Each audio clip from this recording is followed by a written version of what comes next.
И така, музикален подарък от името на Петко, Кольо и Цеци Автовоза от Торос за техния приятел, за Милко, бандита от Садовец. Не го гледайте, че не говори, той е умен и не спори.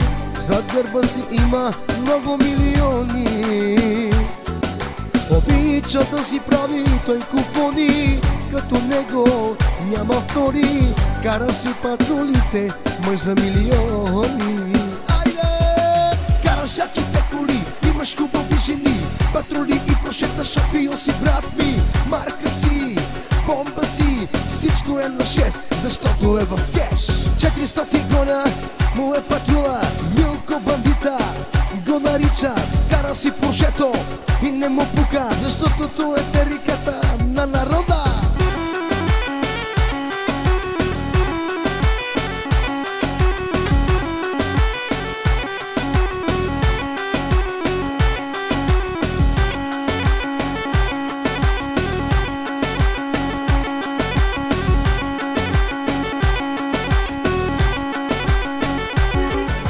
Яките джипове кара си Милко, да не говориме за Поршето.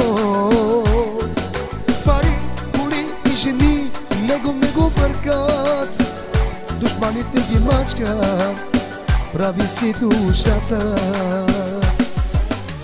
Няма като тебе разбери, дискотеките отчуваш ги, милионите раздаваш ги, всички знаят бомба си. Няма като тебе разбери, караш най-яките коли, клубовете верни и мъжти, всички знаят бомба си. Айде Милко, айде, ти си човека за 100 човека. Няма лизик, няма лизик, всичко е в кеш.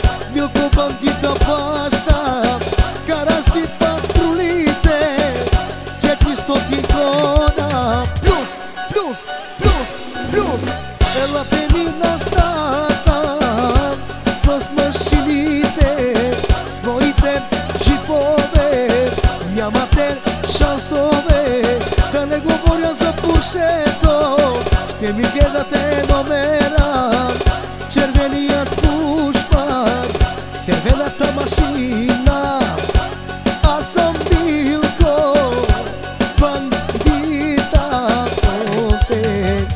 Няма лизинг, няма лизинг, всичко е в кеш. Плаща Милко, шампиона. Яките джипове, яките джипове, кара си патрулите, като него няма втори в Садовец. Хайде бе Милко, шампиона, пасте, пасте. Само за Милко бандита от Садовец, за шампиона на шампионите. Всичките духалки да не се правят на патрули, на патрули. Аз съм човека, аз съм оригинала, другите са реплика, искат да са като мен, но нямат шансове да са като мен. Опе, опе.